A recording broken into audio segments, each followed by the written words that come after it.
Hello, and welcome to the Stoic Book Club, where we discuss popular and influential texts on Stoicism, the ancient philosophy of life that teaches us how to live well, no matter what. I'm your host, and I'm a Stoicism enthusiast and practitioner. In this video, we're going to talk about one of the most widely read and beloved books on Stoicism, the Meditations of Marcus Aurelius. The Meditations is a collection of personal notes that Marcus Aurelius, the Roman emperor and Stoic philosopher, wrote to himself during his reign in the 2nd century AD. He never intended them to be published or read by anyone else, but they have survived the test of time and have inspired countless people throughout history. The Meditations is not a systematic treatise on Stoicism, but rather a series of reflections, reminders, and exercises that Marcus used to cope with the challenges and responsibilities of his position, as well as his personal struggles and doubts.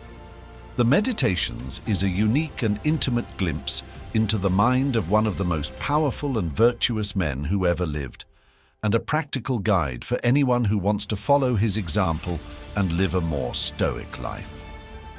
In this video, we are going to do an interactive community reading of the Meditations.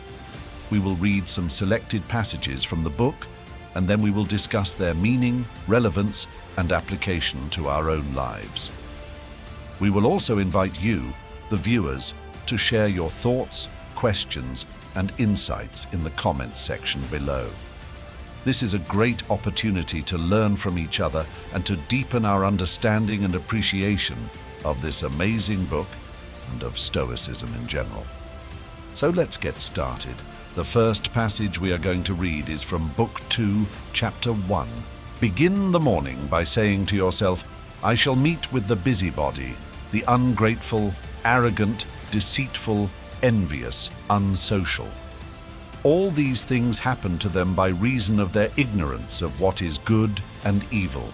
But I, who have seen the nature of the good, that it is beautiful, and of the bad, that it is ugly, and the nature of him who does wrong, that it is akin to me, not only of the same blood or seed, but that it participates in the same intelligence and the same portion of the divinity.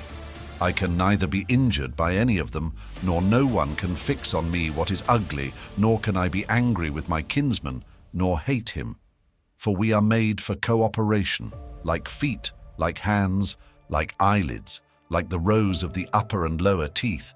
To act against one another then is contrary to nature, and it is acting against one another to be vexed and to turn away. Meditations 2.1. Wow, what a powerful way to start the day. Marcus reminds himself of the kind of people he will encounter and how he should deal with them. He does not expect them to be perfect, or to agree with him, or to praise him. He knows that they are flawed and ignorant, and that they may act in ways that are harmful or annoying. But he also knows that they are his fellow human beings, and that they share the same rational nature and divine spark. He knows that he cannot control their actions or opinions, but he can control his own reactions and judgments. He knows that he cannot be harmed by them, unless he allows them to harm his character or his peace of mind. He knows that he cannot be angry with them or hate them, because they are his kin, and because anger and hatred are destructive emotions that go against his nature. He knows that he is made for cooperation, not for conflict, and that he should act in harmony with others, not in opposition to them. This passage is a great example of how Marcus applies some of the core principles of Stoicism to his daily life. He uses the Stoic technique of premeditation, or preparing himself for the challenges and difficulties that he may face. He uses the Stoic distinction between what is in his power and what is not, and focuses on the former while accepting the latter. He uses the Stoic concept of the logos, or the rational and divine principle that governs the universe and human nature, and aligns himself with it. He uses the Stoic notion of cosmopolitanism, or the idea that we are all citizens of the world and members of the same human family, and treats others with respect and kindness. He uses the Stoic ideal of virtue, or excellence of character, as his ultimate goal and standard, and strives to act accordingly. What do you think of this passage? How do you relate to it? How do you apply it to your own life? Let us know in the comments below. We would love to hear from you and to learn from your perspective. The next passage we are going to read is from Book 4, Chapter 3. This is what Marcus says. Remember how long you have been putting off these things, and how often you have received an opportunity from the gods, and yet do not use it. You must now at last perceive of what universe you are a part, and of what administrator of the universe your existence is an efflux, and that a limit of time is fixed for you, which if you do not use for clearing away the clouds from your mind, it will go and you will go, and it will never return. Meditations 4:3. This passage is a wake-up call for Marcus and for us. He urges himself to remember how much time he has wasted and how many chances he has missed to improve himself and to live according to his nature. He urges himself to realize the bigger picture and to see himself as a part of the cosmic order and as a manifestation of the divine will. He urges himself to recognize the brevity and uncertainty of life and to make the most of it while he can. He urges himself to clear away the clouds from his mind, that is, to get rid of the false and irrational beliefs, the negative and harmful emotions, the vain and futile desires that cloud his judgment and prevent him from seeing things as they are. This passage is a great example of how Marcus motivates himself to practice Stoicism and to pursue virtue. He uses the Stoic technique of self-examination or reviewing his actions and thoughts and correcting his mistakes and weaknesses. He uses the Stoic perspective of physics, or the study of nature and the universe, and places himself in the context of the whole and not in the center of his own ego. He uses the Stoic reminder of death, or the awareness of the transience and fragility of life, and values his time and his choices, and not the things that he cannot control or that do not matter. He uses the Stoic goal of wisdom, or the knowledge of what is good and evil, and what is true and false, and clears his mind of the illusions and distractions that keep him from achieving it. What do you think of this passage? How do you relate to it? How do you apply it to your own life?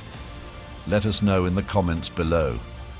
We would love to hear from you and to learn from your perspective. The next passage we are going to read is from Book 6, Chapter 30. This is what Marcus says. Everything harmonizes with me, which is harmonious to you, O universe.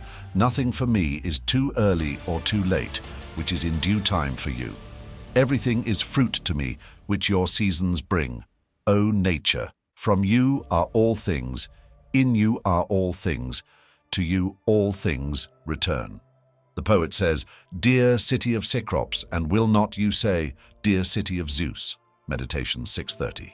This passage is a beautiful expression of gratitude and love for the universe and for the source of all things, which Marcus calls Zeus or God or nature or the Logos. He declares that he is in harmony with the universe and that he accepts and welcomes whatever it brings, whether it is good or bad, pleasant or painful, expected or unexpected. He declares that he is in tune with the universe and that he follows its timing and rhythm, whether it is fast or slow, early or late, short or long. He declares that he is nourished by the universe and that he enjoys its fruits and gifts, whether they are abundant or scarce, sweet or bitter, ripe or rotten. He declares that he is a part of the universe and that he comes from it, lives in it, and returns to it. He quotes a line from a Greek poet who praises his native city of Athens, and he asks himself, why not praise the whole world, which is his true home and fatherland? This passage is a great example of how Marcus cultivates a positive and joyful attitude towards life and the world, and how he overcomes the fear and the pain that may arise from the events and the changes that he faces. He uses the Stoic technique of amor fati, or love of fate, and embraces whatever happens to him as part of the divine plan and the natural order. He uses the Stoic perspective of providence, or the belief that the universe is governed by a rational and benevolent force, and trusts that everything happens for a reason and for the best. He uses the Stoic reminder of gratitude, or the appreciation of the blessings and the opportunities that he has, and does not complain or take them for granted. He uses the Stoic ideal of joy, or the feeling of satisfaction and contentment that comes from living in harmony with nature and with oneself, and not from external things or circumstances. What do you think of this passage? How do you relate to it? How do you apply it to your own life? Let us know in the comments below. We would love to hear from you and to learn from your perspective. The last passage we are going to read is from Book 12, Chapter 3. This is what Marcus says. If you are distressed by anything external, the pain is not due to the thing itself, but to your estimate of it. And this you have the power to revoke at any moment. Meditations 12.3. This passage is a simple but profound statement of one of the core insights of Stoicism and of cognitive psychology. Marcus tells himself that the source of his suffering is not the external events or things that happen to him, but his own judgments and opinions about them. He tells himself that he has the power to change his mind and his perspective, and thus to change his feelings and his reactions. He tells himself that he can choose to see things as they are, not as he wishes them to be, and to accept them with equanimity and resilience. This passage is a great example of how Marcus practices the Stoic technique of reframing, or changing the way he thinks about the situations and the challenges that he faces. He uses the Stoic distinction between impressions and judgments, or the difference between what he perceives and what he infers. He uses the Stoic concept of the dichotomy of control, or the separation between what he can control and what he cannot. He uses the Stoic principle of the reserve clause, or the qualification of his desires and actions with the condition, if nothing prevents.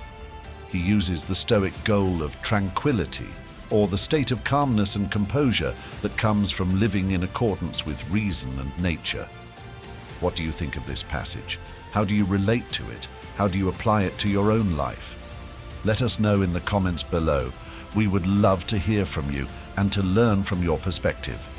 This concludes our interactive community reading of the Meditations of Marcus Aurelius. We hope you enjoyed it and found it useful. If you did, please like, share, and subscribe to this channel for more Stoic Book Club videos and discussions. And don't forget to leave a comment below and let us know what you think. Thank you for watching and listening, and remember, you have the power to revoke your pain.